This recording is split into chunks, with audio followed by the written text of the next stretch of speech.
अस्सलाम वालेकुम एवरीवन, मैं हूं आपकी होस्ट सफ़ा सईदुल्लाह खान और आज हम आपके लिए लाए हैं program techniques to earn online. आपको पता है कि जैसे कि हम अपने हर प्रोग्राम में आप सबके लिए एक नई इंफॉर्मेशन गैदर करके आपके लिए शो क्रिएट करते हैं। इसी के साथ हम आज एक स्टूडेंट से बात करेंगे जिनका नाम है हम्माद आसिफ, जो ऑनलाइन अर्निंग करते हैं अमेज़ॉन पे। आए उनसे जानते हैं कि वो ऑनलाइन अर्निंग कैसे करते हैं अमेज़ॉन पे।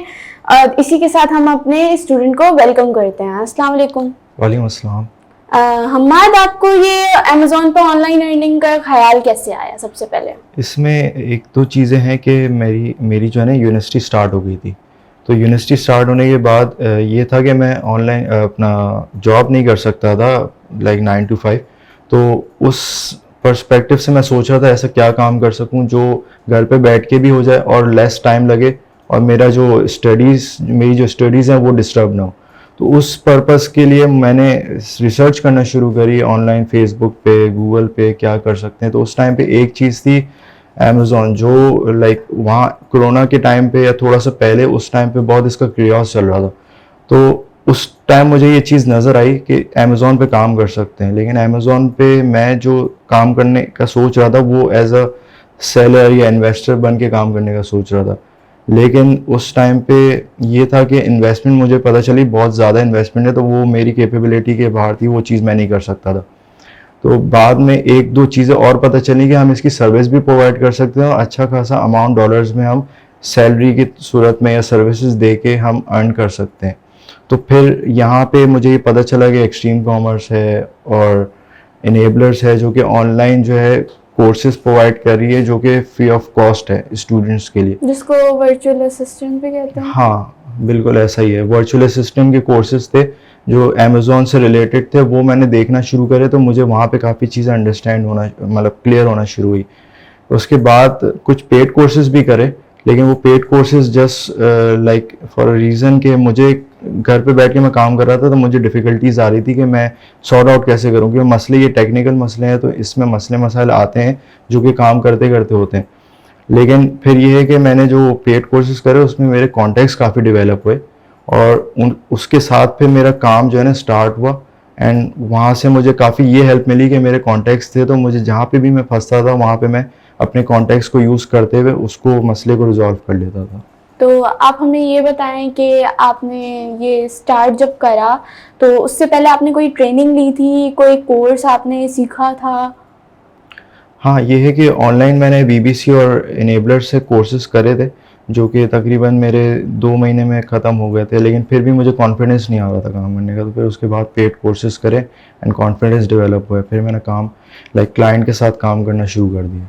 तो आप हमें ये बताएं कि आपने वो जो कोर्सेज सीखे तो उसकी ड्यूरेशन क्या थी, और दूसरा कि उनकी जो फीस थी वो क्या थी?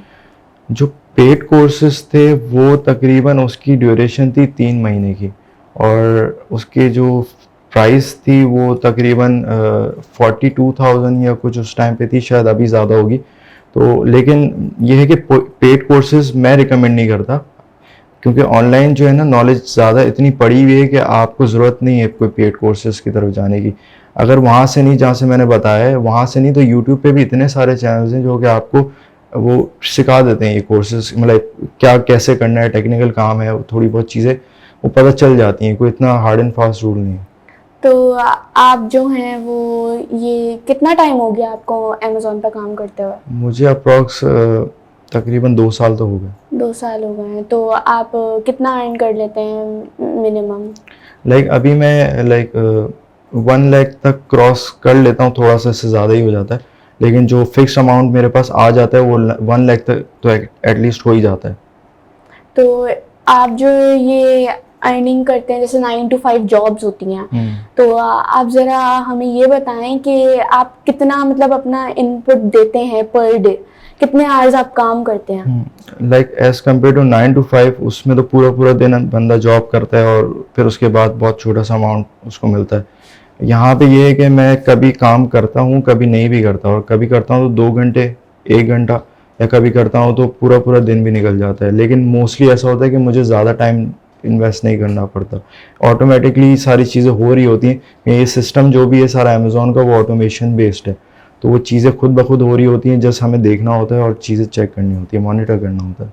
अच्छा, तो आपको ये हमें थोड़ा आइडिया दें कि अगर कोई फ्रेशर स्टार्ट कर रहा है, किसी को अमेज़ोन पे काम स्टार्ट करना है, जैसे आजकल अमेज़ोन की पिछले दिनों में बहुत ज़्यादा हाइप थी कि स्टूडेंट्स जो हैं वो अर्न कर सकते हैं, सर्विस प्रोवाइडर्स या फिर बिजनेस कर सकते हैं, तो इसके लिए उनकी एक एप्रोप्रिएट अमाउंट क्या होनी चाहिए इन्वेस्टमेंट की एज अ स्टूडेंट?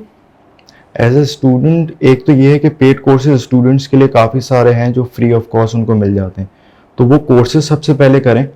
और उसके बाद अगर उनको फील होता है कि भाई हम नहीं कर पा रहे हैं, कॉन्फिडेंस डेवलप नहीं हो रहा, फिर पेड कोर्सेज की तरफ चले जाएं। लेकिन मैं प्रेफर नहीं करता कि ऑनलाइन इतनी इनफ नॉलेज है, लेकिन कुछ लोग होते हैं जिनको हाथ पकड़ के थोड़ा सा सिखाना पड़ता है, फिर जाके थोड़ा सा वो केपेबल होते हैं।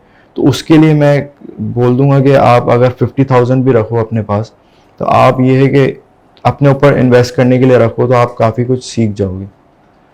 लाइक अगर आप वैसे सीखते हो और 10 जगह जाके कुछ खर्च करते हो, उससे बेहतर है आप अपने ऊपर थोड़ा सा खर्च करके और लर्निंग पे फोकस कर लो, तो वो सीख जाओगे काफ़ी चीज़ें आप। अच्छा, तो आप हमें ये बताएं कि जिस तरह से अभी अमेज़ोन इतना ट्रेंडिंग चल रहा है, आप फ्यूचर को और अभी को कंपैरिजन में रखते हुए कि कितनी परसेंट अपॉर्चुनिटी अमेज़ोन जो है आपको फ्यूचर सिक्योर करने में प्रोवाइड कर सकता है? अच्छा, इसमें यह है कि आपने एक जगह पे स्टॉप नहीं होना। अगर आप एक जगह पे स्टॉप हो गए तो फिर आपका फ्यूचर जो है वो सिक्योर नहीं हो सकता। इसमें यह है कि आपको ग्रो होना पड़ेगा। आप एक जगह लाइक एक सर्विस दो क्लाइंट को, और जितनी आप सर्विसेज दे सकते हो 2 क्लाइंट को, 3 क्लाइंट को, लेकिन उससे ज़्यादा तो दे नहीं सकते हो एक इंडिविजुअल लेवल पे रहते हुए। और ऐसा भी हो सकता है कि एक क्लाइंट चले जाएगा तो दूसरा शायद क्लाइंट नहीं होगा, तो आपका टोटल जो अमाउंट आप जनरेट करते हो वो शायद नहीं कर पाओ आगे जाके। तो उसके लिए ये करना होगा, आपको क्लाइंट्स ग्रैब करने पड़ेंगे और अपने जो काम को है ना लाइक दूसरों के साथ मिलकर डिवाइड करना पड़ेगा। आपने 2 घंटे का काम किया और अपना खुद 2 घंटे दिए और बाकी 2-2 घंटे 3-4 लोगों से करवाएं, तो आप कलेक्टिवली 8 घंटे का काम कर रहे हो। वो फिर इस तरह से ग्रो होता जाएगा। आप लोगों के साथ लिंक्ड हो जाओ और उनको देते रहो प्रोजेक्ट्स, और खुद थोड़ा सा अमाउंट रखो और थोड़ा सा अमाउंट उनको दो। तो कलेक्टिवली फिर इस तरह से आपकी ग्रोथ में भी फ़ायदा हुआ। और प्लस साथ में आपको करना ये है कि आपने इन्वेस्टमेंट जमा करनी है, कैपिटल जमा करना है और खुद अपना बिजनेस डेवलप करना है। कि पॉसिबल है शायद सैचुरेशन आ जाए, हर चीज़ की स्किल की सैचुरेशन आती है बाद में जाके, तो अपने आप को थोड़ा सा मार्केट के साथ भी कनेक्ट रखना पड़ेगा और प्लस अपने बिजनेस पे भी फोकस करना पड़ेगा। तो फिर अगर आप बिजनेस करते हो तो फिर आपकी स्केलेबिलिटी ज़्यादा है, और अगर आप सर्विसेज पे रहते हो तो शायद कुछ हद तक बाद में जाके वो चीज़ ऑब्सोलीट हो जाए, कुछ हो जाए। तो आपको नहीं लगता अगर आप किसी और के साथ अपना जो काम है वो डिस्ट्रीब्यूट करेंगे, टास्क आप देंगे उनको, तो उनके लिए जो आप पेमेंट कर रहे हैं वो आपके प्रॉफिट को कम करेंगी? नहीं, आप कलेक्टिवली काफ़ी लोगों के साथ काम कर रहे हो, तो आपने एक लाइक आप खुद 3 लोगों के साथ काम कर रहे हो और वो टोटल अमाउंट जो आपके पास आ रहा है वो एक लिमिटेड है। फिर आप अगर 6 क्लाइंट के साथ काम करो और 2 लोगों को आउटसोर्स कर दो, तो वो कलेक्टिवली अगर आप 50% भी देते हो उनको, अपने वीएस को या जिसके साथ आप काम कर रहे हो, तो अमाउंट अच्छा खासा हो जाता है। आपको स्टक नहीं रहना, मल्टीपल क्लाइंट्स के साथ जाना है और मल्टीपल लोगों के साथ काम करना है, तो कलेक्टिवली काफ़ी अच्छा अमाउंट बन जाता है ऐसे। आप हमें ये बताएं कि इसमें वर्चुअल असिस्टेंट का जो काम होता है वो क्या होता है और इन्वेस्टमेंट क्या होती है? अच्छा, इन्वेस्टमेंट और वर्चुअल असिस्टेंट का काम, वर्चुअल असिस्टेंट के काम में इन्वेस्टमेंट की नीड नहीं है। जस्ट वो आपकी लर्निंग पर्पस के लिए अगर आप इन्वेस्ट करते हो तो दैट्स इट। लेकिन अगर आपने काम करना है एज अ वर्चुअल असिस्टेंट, तो सामने एक क्लाइंट है जो कि इन्वेस्ट करेगा और आपके पास नॉलेज है जो कि आप उसको इन्वेस्टमेंट के साथ एग्जीक्यूट करोगे, तो वो कलेक्टिवली फिर आगे जाके कुछ ना कुछ बिजनेस डेवलप हो जाएगा। बिजनेस डेवलप करने के लिए इन्वेस्टमेंट चाहिए।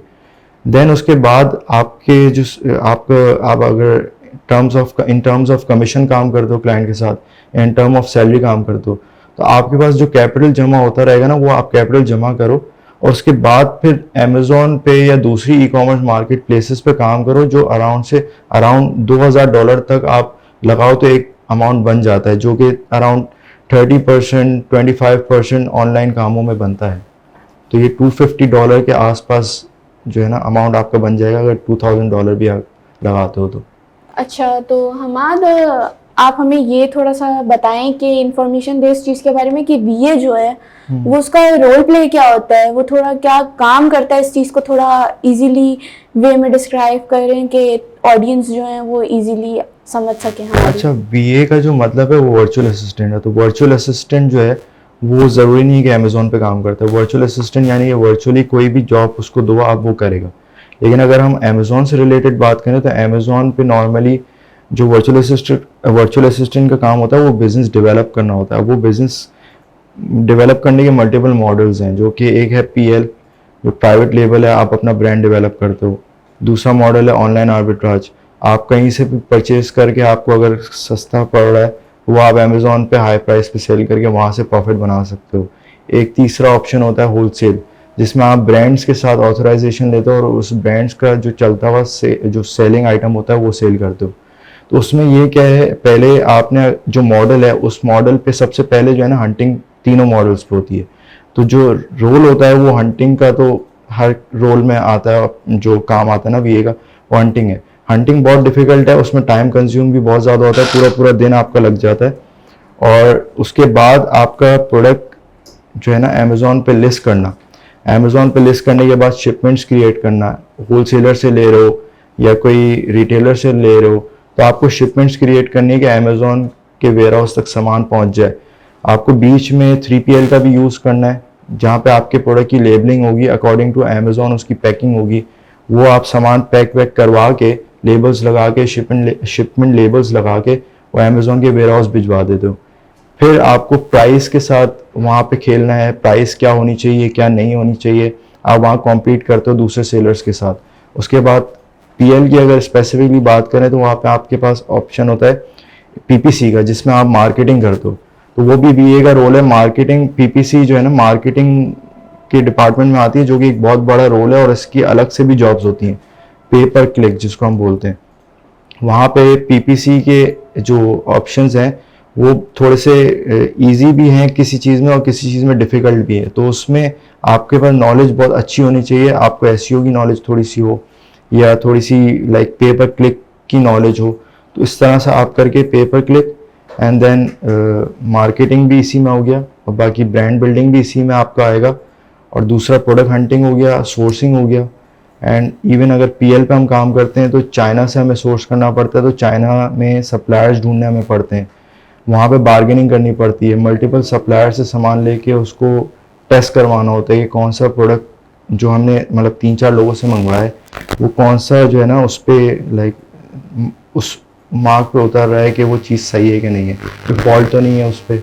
तो जो चीज़ सबसे अच्छी होती है फिर हम उस पर उसका ऑर्डर किसी सप्लायर को देते हैं, दैन फिर इंस्पेक्शन भी करवाते हैं किसी टीम से। वो इंस्पेक्शन होती है, इंस्पेक्शन होने के बाद फिर अगर क्लियर होती है तो फिर हम भिजवा देते हैं अमेज़ोन सामान, अगर क्लियर नहीं होती तो फिर हम दोबारा से सामान बनवाते हैं या फिर हम अपना सप्लायर चेंज करते हैं। तो ये सारे रोल जो है ना बीए के ही हैं, बस बाकी और जो क्लाइंट है वो आपका सिर्फ देख रहा होता है चीज़ें सही हो रही है नहीं हो रही। भाई प्रॉफिट कैलकुलेशंस, कॉस्ट मैनेजमेंट, ये सारी चीज़ें भी बीए करेगा। अच्छा हमाद, तो आप जो हैं वो कुछ ऑनलाइन प्लेटफॉर्म्स बता दें, जैसे आपने जहाँ से ऑनलाइन ट्रेनिंग ली थी स्टार्ट करने से पहले काम, कुछ उनके नाम बता दें आप ज़रा हमें, कि हम अपनी ऑडियंस को ये भी बता सकें कि वो कहाँ कहाँ पे जाके और जो है वो ट्रेनिंग ले सकते हैं, कैसे काम स्टार्ट कर सकते हैं। अच्छा, मैंने सीखा ऑनलाइन जो था एक एक्सट्रीम कॉमर्स से सीखा था। उनका वीबीसी पोर्टल होता है, वो फ्री ऑफ कॉस्ट स्टूडेंट्स को मिल जाता है, वहाँ पे सारे कोर्सेज पड़े हुए हैं। तो आपने जस्ट जाके वहाँ पे कोर्स में एनरोल होना है और बीए का कोर्स आपने वहाँ पे देखना है। बाकी इसके अलावा इनेबलर्स का कोर्स है, वो ईवीएस के नाम से उनका पोर्टल है, ईवीएस के नाम से, वहाँ पे भी बीए का कोर्स है, वहाँ से भी आप देख सकते हैं। आप दोनों जगह से देखने पे तीसरी जगह पे एक और है ब्रेकली, जो कि आपको ड्रॉप शिपिंग करना सिखाता है। लेकिन अभी ड्रॉप शिपिंग में भी इश्यूज आते हैं, उसमें यह है कि आप अगर उनसे सीखोगे तो काफ़ी कुछ ऐसी चीज़ें हैं जो पॉलिसीज़ हैं अमेज़ॉन की वो वायलेट होती हैं। तो वहाँ पे कुछ चीज़ें जो हैं ऑनलाइन आपको समझ में आ जाएगी कि ड्रॉप शिपिंग कैसे करनी है। यूट्यूब से भी सीख सकते हैं। यूट्यूब से भी सीख सकते हैं, यूट्यूब पे भी सीख सकते हैं, यूट्यूब पे भी बहुत सारे चैनल्स हैं। लेकिन मैंने जो जहाँ से सीखा है ना वो ये 3-4 जगह हैं, वहाँ से सीखा है। बाकी जो ज़्यादा सीखा है वो फिर काम कर करके ज़्यादा सीखा है। वो है कि बेस आपकी बन जाती है, उसके बाद फिर आप काम करो एंड उसके बाद जो है ना एग्जीक्यूट करो तो ज़्यादा सीखोगे। Thank you Hammad. इसी के साथ हम अपना प्रोग्राम यहीं पे एंड करते हैं। अगले एपिसोड में मिलेंगे एक नए स्टूडेंट के साथ। तब तक के लिए अल्लाह हाफ़िज़।